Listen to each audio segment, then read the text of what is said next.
Today is a very special day because unlike most discussion videos, I actually decided to take the initiative to write a script out for the very first time in ages, so let's see how this one goes. And of all topics to start doing said scripting happens to be a rather impressive fan project by the name of Rollin Rascal, which caught my eyes a few days ago because I was busy watching a Games Cage live stream and he was doing like a playthrough of the demo, which shoutouts to the GOAT right there, that man is awesome. Since then, Rollin Rascal was basically on my mind, the brain rot so to speak, so much so that I wanted to really demonstrate my thoughts on why it's so important to support and play this game when it officially releases, or at least just try out the demo when you can. The reasons obviously will be stated of course, but as it stands based on the title of the video, this indie project really is too important to ignore, and for reasons I'll cover in more details in a second. And based on my first impressions on this project and all that kind of stuff, this is something that is truly magnificent for the development team, given that this is their very first project that is truly original and they're absolutely nailing it out of the park so far. The trailer for one just oozes personality that I feel gets lost in today's modern gaming setting, and I'm happy to see how much it got in terms of its reception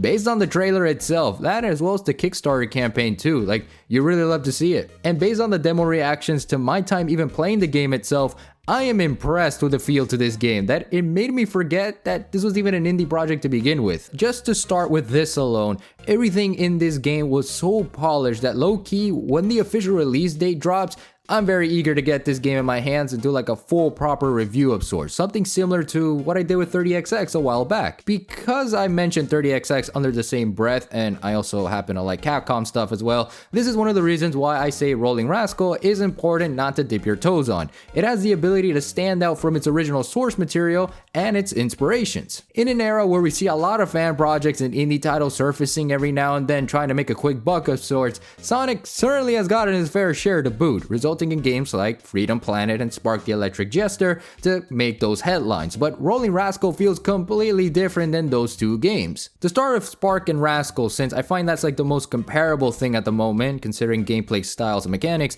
I consider Rollin Rascal to be the better quote-unquote Sonic clone because of just how different the gameplay feels. No disrespect to Spark the Electric Jester or anything, but you do see that those games are trying its hardest to be as if it's a Sonic game with all the high-speed action and gameplay while having its own identity. But with Rollin Rascal, I actually just find it to be the opposite. And with a brief tangent and segment on 30XX, since I also want to highlight how great of a game this is, since we are talking about indie projects in the bunch, which by the way, go check out my review on it, it'll pop on the screen in a second.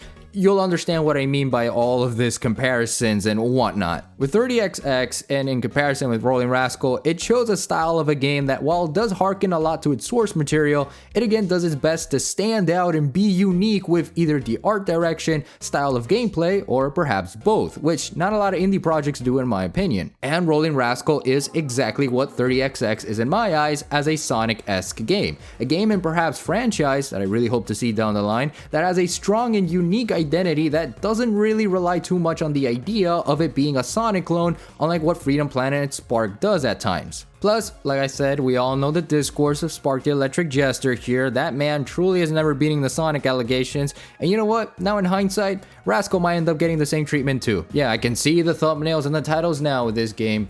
God damn. But to back a few steps here and go back to the original thought point, this game feels more like it's actually a faster Crash Bandicoot game than a Sonic game, given how broad the level design feels, where you're pretty much going from point A to point B like any 3D platformer, but you still have a lot of exploration value to go through. Stage design based on the demo here has a nice blend of allowing the true structures to flow naturally, and honestly, that can't be a complaint because it adds so much to offer from the stage in terms of progression and replayability. You also gotta remember that I'm talking all of this based on the demo itself. Like, I can't even imagine how the official release will be like when this game drops. And sometimes, you know, I felt like I really was playing a Crash Bandicoot game with all the wacky nature and atmosphere in terms of the art direction and style to this game that the demo provided, that it gave me Crash Twinsanity in the brain for some reason. Probably because, again, that open-like nature to the level structure and how we are in a tropical beach more than anything, and most Crash games tend to start that way compared to Sonic games, and I honestly like this fresh pace of perspective for once. Yeah, like, you know how it is. Too much Sonic clone discourse kind of gets stupid at times, and honestly,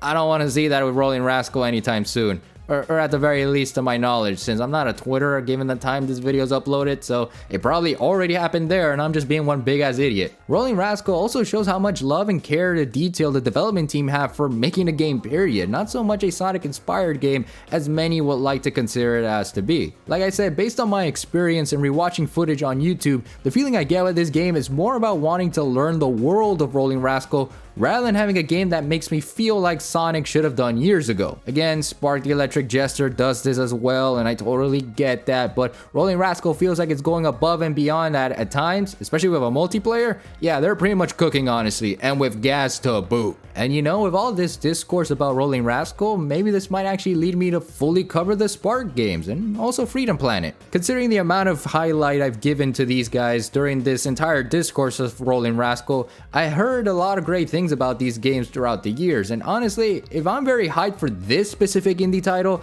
then I should lend a hand in showing my love for these IPs too. It's only fair, and honestly, I could use the diversity in content for a bit. But as it stands, we do have to wait a while for the official release date, since the demo is what is gonna give us so much satiation for this short period of enjoyment. And like I said, I honestly wouldn't mind the wait, because this shows massive promise, and I can't wait to see what else the development team have up their sleeves in terms of providing the fun that they gave for this demo alone. At the same time, I do want to leave the floor open to you guys and see how you guys feel about Rollin Rascal as well. Like, do you want to play the game? Did you enjoy the game if you played the demo? What do you hope to see with a Kickstarter and all that kind of stuff? Throw all that in the comments, and in the meantime, let's see what else these guys are cooking, and perhaps when this project is finished, Rascal might just end up being one of my favorite characters in a platformer to boot. I mean, he already is based on the design, and I kinda want a plushie from him right now delivered to my home. Though of course, we gotta be real here, he's also not gonna beat the Crash Bandicoot allegations, because that design is uncanny.